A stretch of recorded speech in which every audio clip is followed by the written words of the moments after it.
Hi guys, I'm back with another Malayalam movie review. This time it is CIA Comrade in America, which stars Dulquer Salmaan in the lead, and it's directed by Amal Neerad.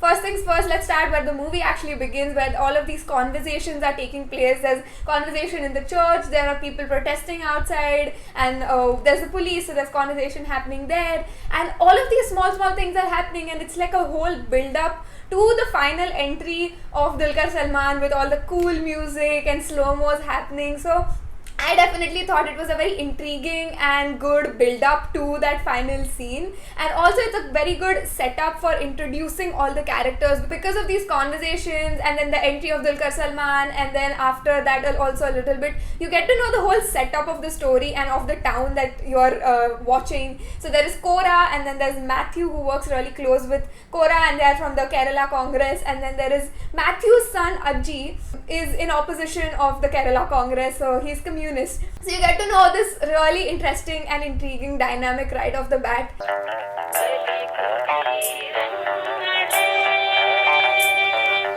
And that brings me to the father-son relationship in the movie. I think Ajji and Matthew's relationship was the highlight of the movie, or at least one of the highlights of the movie for me, because they are working for completely opposite things, yet there is this really fun and really loving relationship between them. Like there's a small scene between Ajji and Matthew right before he goes off to America, where they're sharing a drink and he's telling his father what he actually is going for, and it's just such a lovely scene. I think that scene is very it defines what their relationship is like. Then there was also this dialogue of Matthew where he tells Sarah that in our house everybody is entitled to their own opinion or thinking or something like that, but it was just really sweet and nice.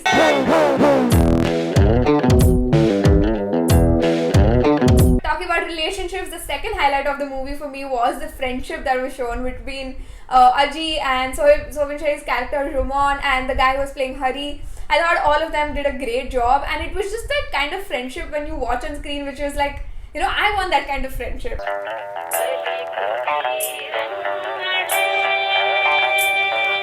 And that brings me to the acting. I think all of them did such a great job. Like everybody from Soubin, Shahir, Dulquer Salmaan, and the guy who was playing Matthew, the guy who was playing Hari. I mean, I can't remember everybody's names now, but I think all of them did such a great job, and they were so convincing in their own parts that you could feel, you could feel the banter between the father and son. You could feel the banter between friends. I think the only time the acting kind of didn't work for me was when there was the Chinese guy who was like, "Come with me, I can show you, I have GPS, I can go." It just felt a little out of place. And also the part between Pallavi and Ajji where they talk in Hindi with each other, it just seemed so out of place in the movie and made me like, oh my god.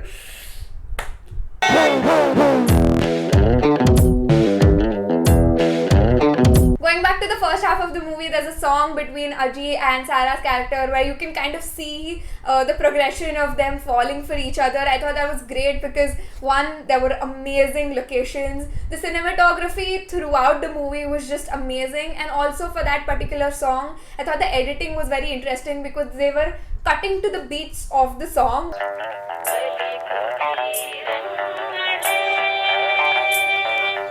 I think the next highlight for me was the whole setup of him sitting around with the founding members of communism and just talking, and they even appear in bits and pieces here and there after that. I thought that was just brilliant because it just made so much sense. It suited his character so much that he was so inspired by these people that the characters in his head are of these people.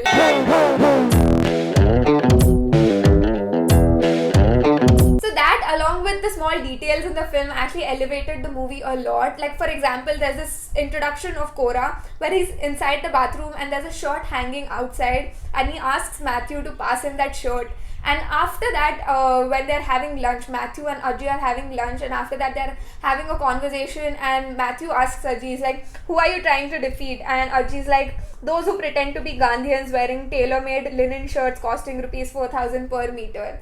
And those are like the small kind of details that actually elevated it a lot, because that first scene, the introduction of Cora, could have been in any possible way.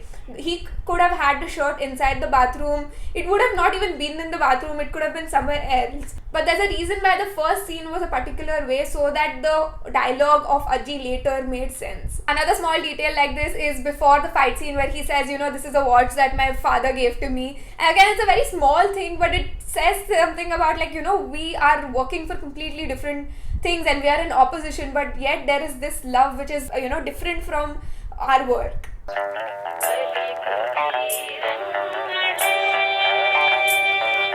Throughout the movie, I felt like it was a little slow paced. Like all the elements that I just talked about, I thought those were really good, and all of those were there. Everything that the movie was trying to say and talk about was there, but for some reason it just didn't all come together for me, as in having a very wholesome movie experience. And one, I think it is about the pace, and secondly, I think it was a little bit about the story. I didn't really have a problem with the whole Sarah rejection at the end of the part movie. I kind of suspected it. I thought the movie was going there anyway. It's just that the whole movie is about him trying to get to America and meeting her, and I just thought that there was no definite ending and there was no conclusion there that made me feel okay, cool. They briefly talk about it where he says, it's fine that, we are not together anymore or whatever, you rejected me or something like that. And he briefly talks about, the whole journey that I have been on just to get here has taught me so much more, and it has been this incredible experience that has been really eye-opening to me. So they briefly talk about it, but again, I wish there was a very definite conclusion that made me feel okay, I'm happy for watching the whole movie. Also, it felt like there were way too many coincidences for it to be a realistic movie, especially towards the ending when Pallavi is on the same flight as him. That was just way unrealistic. But on the other hand, also, I thought in the parts where they were trying to get to America and cross the border, it was very realistic in those ways. Every single problem that they could have imagined was there, everything from the guide cheating on them, then the taxi driver dying, the family with kids, they're kind of giving up and they also get caught, and then all four of them who are remaining also get caught. But again, after that it was a little unrealistic that when they get caught, the car crashes into a truck and then they run out of there. I can kind of believe that happened because crazy things happen all the times and people have really crazy stories. So overall, I felt like the movie was a little slow paced and the story was a little loose, but I think I did have a lot of highlights that I am glad that I watched the movie for. The acting, the father-son relationship, the friendship, the whole having characters that he's so inspired by, the communist founding members, the leaders, all of that, and the small details. I think those were really enjoyable in the movies. If you enjoyed watching this review, make sure to hit the like button, subscribe to my channel for more such reviews, and check out my other movie reviews that will appear on the screen right now.